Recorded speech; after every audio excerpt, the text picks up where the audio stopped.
Many gods and goddesses had gathered in the divine world to participate in a unique promotional event. Rista, the healing goddess, was chosen as the lucky deity for the challenging promotion task, Srank. Amidst the praises of the other goddesses, Rista only smiled sweetly, vowing she would do her best to gain enough experience to pass the test. But as soon as the ceremony was over, she rushed home. Rista collapsed against her door, pale-faced. What a joke to assign her. An S-rank mission to provide more information about this location. This was the Upper Realm, where Rista was born over a century ago. Her previous work involved summoning heroes to save threatened worlds, which she had done 5 times. For some deities, 5 times was not enough. Veteran deities had saved over 100 worlds, while typical gods had done it over 10 times.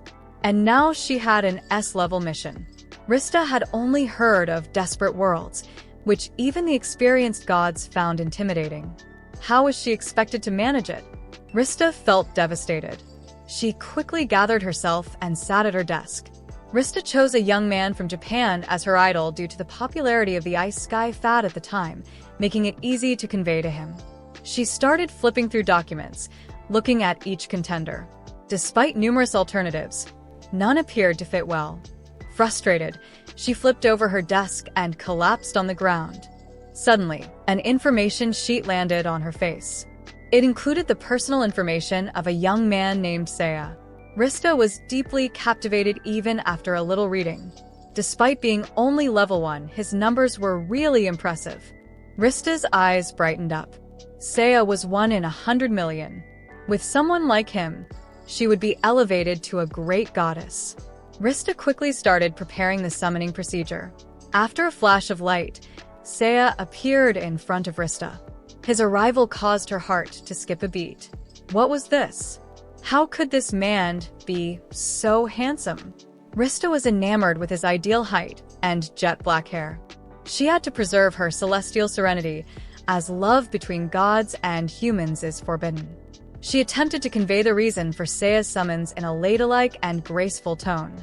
However, Saya assumed she was just a crazy woman spewing nonsense. He argued that if Rista was a true goddess, she could save the world on her own. Rista hoped she could, but it was not allowed. The gods made planets for humanity to live in. If something happened to those worlds, only humans could save them. Sion nodded, indicating that he was beginning to understand. Then he inquired about his particular skills and advantages. Rista showed him how to open his status window. When she glanced at it, she exclaimed that Sia's stats were significantly higher than usual heroes. Saya was the only one capable of saving the world. She would give him additional information later. Rista opened a transfer gateway, inviting Saya to follow her. Saya quickly refused. He was not about to enter a perilous planet without proper weapons and preparedness. No way. Rista tried to persuade him that his stats were greater than usual, and that she would be available to assist him. He would absolutely not die. Saya held Rista against the wall, emphasizing his role as the main character. If he had to save the world, he needed time to prepare. Saya ripped off his shirt and started doing push-ups, leaving Rista shocked. Now she remembered what was on Saya's information sheet. This person suffered from extreme cautious disorder. Rista went to the ceiling goddess area to protest. Arya viewed Saya's behavior as acceptable, considering Rista's S-rank task and the importance of comprehensive preparation. Arya instructed Rista that while Saya was training and preparing, she should also provide him with basic necessities like food and shelter. Arya reminded Rista to run back with supplies to Saya's chamber. She prepared typical Japanese meals for him, beginning with rice balls. Rista offered Saya the food, but he declined, stating that he would never accept food given by a stranger. Rista lost her passion and yelled at him, questioning why she would poison him. Saya remained skeptical and demanded that she eat first to ensure the food was safe. While Saya ate, Rista created a bed, bathroom, and bathing space for him. She then approached him with a bell, indicating that he would have time to prepare. She would prepare 3 meals every day and leave them outside his door, promising not to bother him. When he's ready, he should ring the bell and start their trip to save the planet. Rista expected Saya to train for only 3 days, but by the 4th day, there was still no bell sound. Worried about Saya, she went to check, but seeing that the meal was gone, she realized he was still alive. She had to wait another week and was already bored. The bell sounded as she was splayed on the floor. Rista raced to check on Saya, who informed her of his status. Rista's eyes widened with a single glimpse. She found it difficult to accept that physical training was enough. Saya had leveled up substantially and obtained exceptional abilities. Saya aimed to acquire maximum level before attempting to save the planet. However, seeing how sad Rista looked, he decided to begin the trek right away. Rista created a portal and led Saya through. They teleported to a lush pasture. Rista suggested traveling to Adona to obtain Saya's equipment. As the two walked through town, an elderly man greeted them. Rista enthusiastically responded, but Saya remained apprehensive, calculating whether the old man was a shape-shifting monster or a criminal to unexpectedly surprise them. Just then, a tiny girl greeted them. After introducing herself as Nina, she escorted Rista around the weapons shop. Before entering, Rista presented Saya with a bag of money as a gift. With this much money, Saya might be completely outfitted. Sia grabbed 3 sets of armor, surprising Rista, who quickly reclaimed the money bag. There was no need for so many sets, she explained, and she chose armor for Saya. After selecting the armor, Saya returned the money bag and went to the general store to purchase smoke bombs and herbs. He stressed to Rista that they needed to be well prepared for unknown monsters. Rista scolded Saya, reminding him that she was his guide and that the area was safe with no monsters, so he didn't need to be so cautious. Little Nina explained that only slimes lived here. Nina offered Saya a charm after noticing his fear of monsters. After preparing their equipment, they were ready to hunt monsters. Rista took Saya out into the prairie. However, Saya had no urge to hunt for problems. Just then, slime appeared. Saya instantly hid in a corner to examine and investigate the slime, which created Ristai. She warned him that even youngsters could kill slimes in this manner. Sia pulled his sword and stabbed at the slime immediately after she finished speaking. The deadly blow resulted in a massive explosion, but Saya did not stop there. He fired numerous more attacks, believing that the slime was still alive. Saya eventually came to a halt after launching numerous attacks. Rista then inquired whether he felt more confident now, and if so, they might proceed to the next village. A tremendous force arrived, terrifying Rista. A horned woman presented herself as Machina, one of the 4 celestial monarchs of the Demon Lord's army. She had come to assassinate the new hero. Machina understood exactly what Rista had done. Typically, when a hero is summoned, there is a sign and Rista selects an easy starting area for them to level up. Machina only had to stand there and wait for them to arrive. Rista broke out in a cold sweat while checking Machina's stats. Level 66. This was horrible. They needed to flee. Before she could warn Saya, he fled. Rista, stunned, could only curse and run after him. This was the first time she witnessed a hero flee before the goddess. Rista ran full speed after Saya. Suddenly, he paused, hurled smoke bombs, seized Rista, and narrowly avoided Machina's onslaught. Saya advised Rista to retreat as the two continued their run. She understood and constructed a portal to the divine realm. Machina swiftly caught up with Rista. Saya hurled his knapsack at her and used his Hellfire skill to burn her. Although it did not cause any damage, it allowed him to grab Rista and jump through the portal. Despite allowing her victim to escape, Machina smiled happily. It didn't matter because she knew they'd meet again soon. Saya kicked Rista out of his room once they teleported back, warning her that he would continue training until he obtained the necessary result. He refused to exit the room. So Rista should just go back and wait for the bell. 2 days later, Rista remained in her room, impatiently waiting. She couldn't sit inactive for much longer. She visited the goddess area to borrow her crystal ball.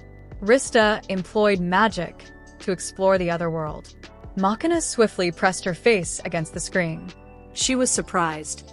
Machina was aware that Rista was monitoring the world from the divine realm and devised a scheme to seduce her and Seiya. Machina kicked a man and promised to kill one villager every 10 minutes until they stopped her from slaughtering the entire hamlet. They should shift their bottoms over there right away. Rista hastened to inform Seiya that the village was in danger and asked immediate assistance. Seiya declined, citing insufficient preparation. Rista reprimanded him, saying that this was not how a hero should behave. A true hero would rush to help people in danger. By then, 15 minutes had passed. Machina used the crystal ball to reveal her plans to kill Nina's father. Rista begged Seiya to come right away, but he ignored her and began exercising squats.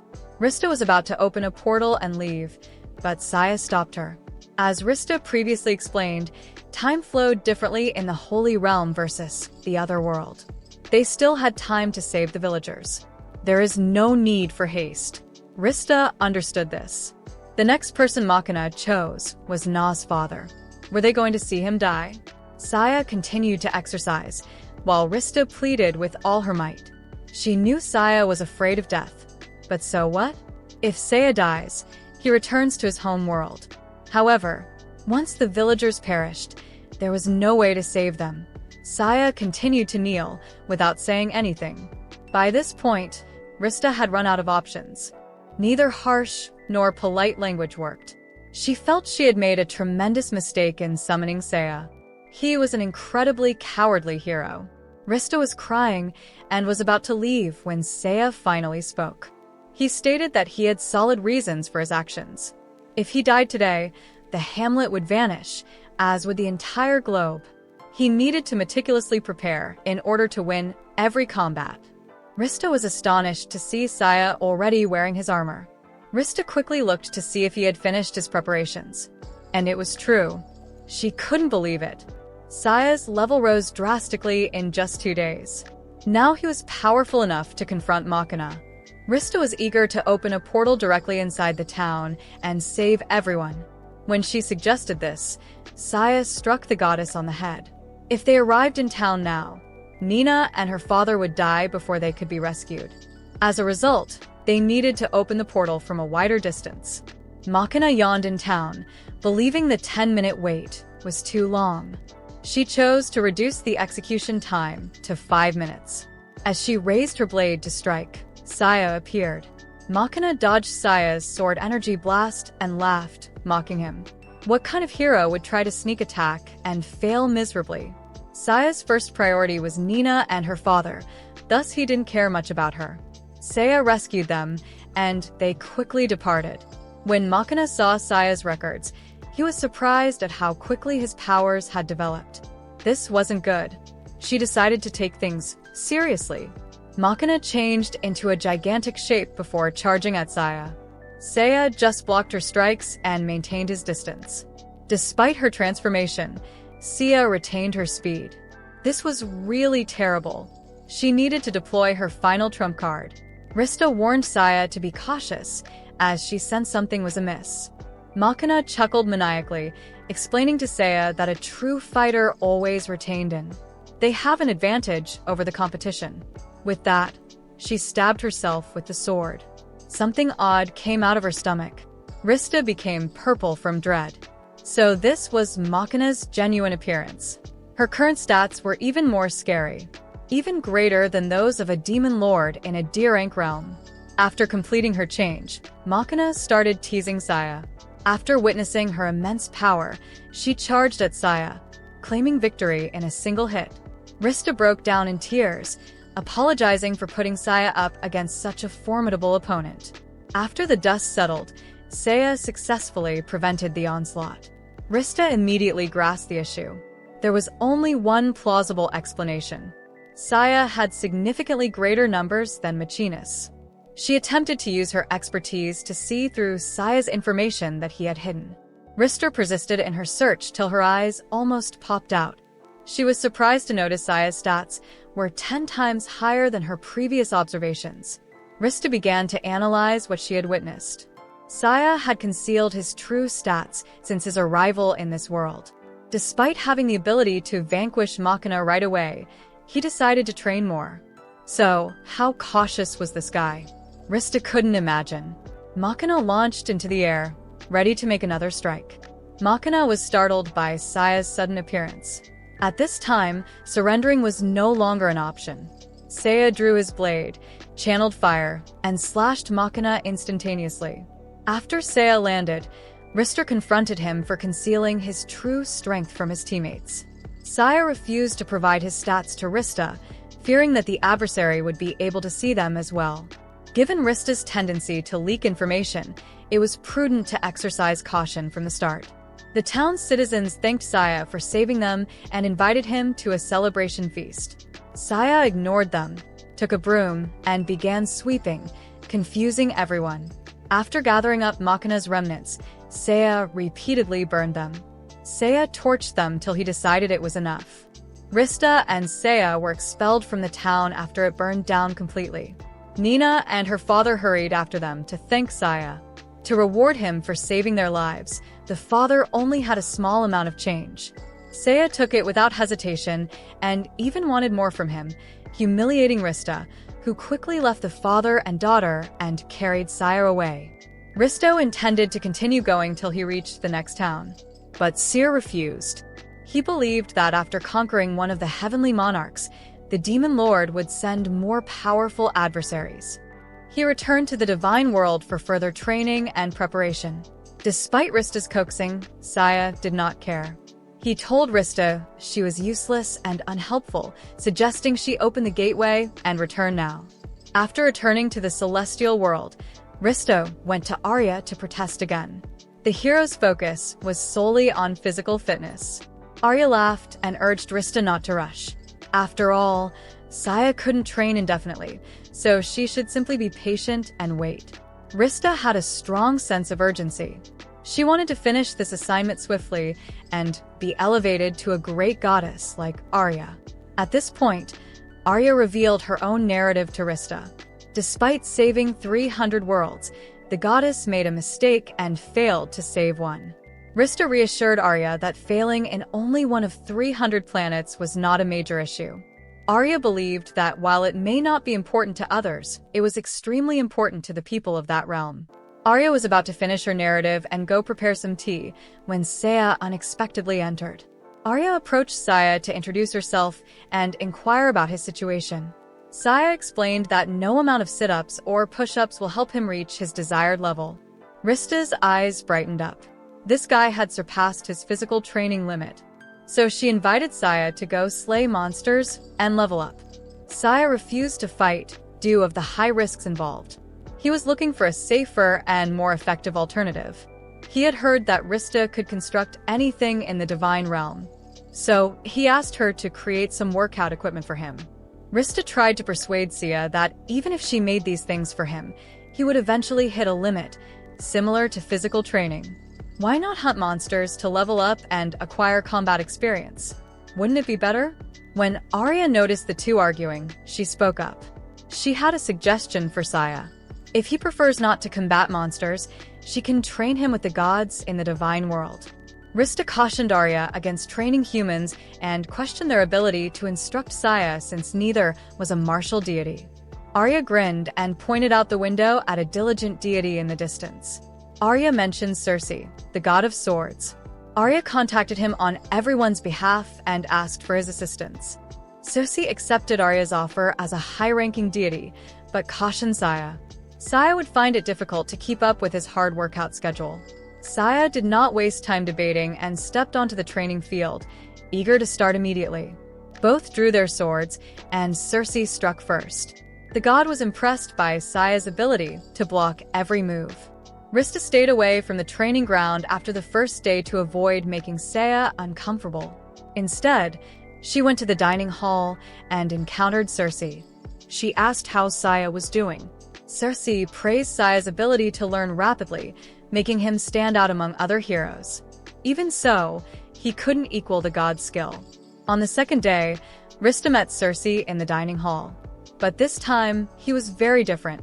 Circe was stumbling and sweating, a stark contrast to her previous confidence. He told Rista that there was something wrong with Saya. He learned too quickly. Rista was not startled and stated that Saya had a skill that increased his experience points. On the third day, Rista went seeking for Cersei again. Instead of sitting in the center of the dining hall, he crouched in a corner. Ra approached Cersei to inquire about the situation, but she remained silent and left. The fourth day has arrived. She had not learned anything the day before. Rista sought for Cersei's favorite dishes to gain insight into Saya's growth. When she unlocked the door to obtain food, she discovered Cersei huddled in a corner, afraid. Cersei whispered into Rista's ear that the hero she was managing had gone insane. Despite his request to stop training, Saya insisted on continuing. Cersei had not slept for days. He is not a hero. He is an executioner. A superb executioner, Cersei yelled. As he finished speaking, Sia emerged, terrifying both deities. Saya requested Cersei to continue training in order to save time. He intended to intensify the exercise, causing Cersei to scream in horror. He put away his sword, but Saya refused to let him go. Risto attempted to halt Saya and reason with him, but at that point, Arya arrived to discover Rista, reporting that the goddess Ishtar had summoned her. Rista had no choice than to leave Cersei behind. He hoped he could wait until she returned. Rista visited Ishtar's room and reported everything. Ishtar laughed at Cersei's decision to give up. She told Rista a true story of Cersei, the sword god, who was originally a person before becoming a god.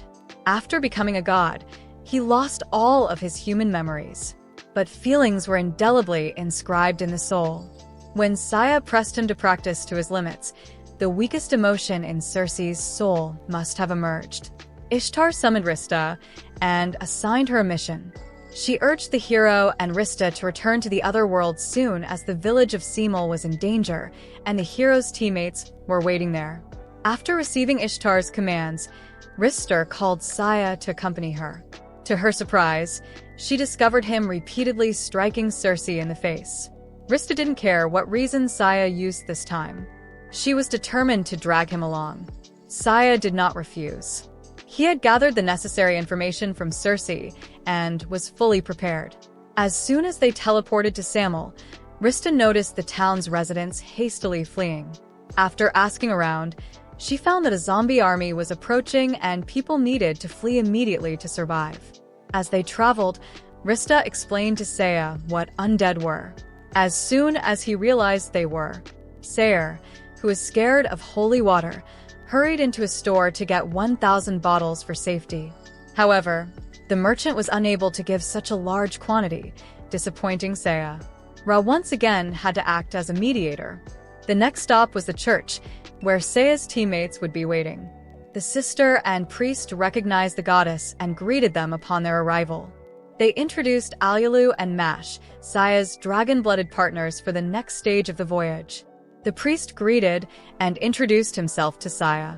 Saya approached the priest and poured holy water on his head, causing Rista to yell and question his actions. Immediately, the priest's head started smoking. Alyalu and Mash were impressed when it was revealed that he was already undead. They surged forward, ready to fight him. Rista reminded Saya to aid them, but Saya had already done so by the time she finished speaking. The priest's corpse started to crumble. Saya approached to inspect him. There was no bleeding, no movement, and the person was still alive, indicating that they were undead. The priest laughed threateningly. He was a servant of Death Megala, one of the 4 heavenly rulers.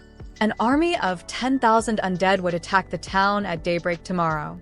When that happened, no hero could stand against them. Saya only needed that knowledge from him, as he was undead and still alive. Say chose to be extra careful than normal. Rista panicked and rushed out of the church, which burst with each skill Saya fired. After the event, the church collapsed and the sister fainted on the spot. Mash was amazed by Saya's power, despite his odd behavior. The two approached Saya to shake hands and planned to explore together in the future. Saya splashed holy water from his pocket onto Mash and Alyalu's heads.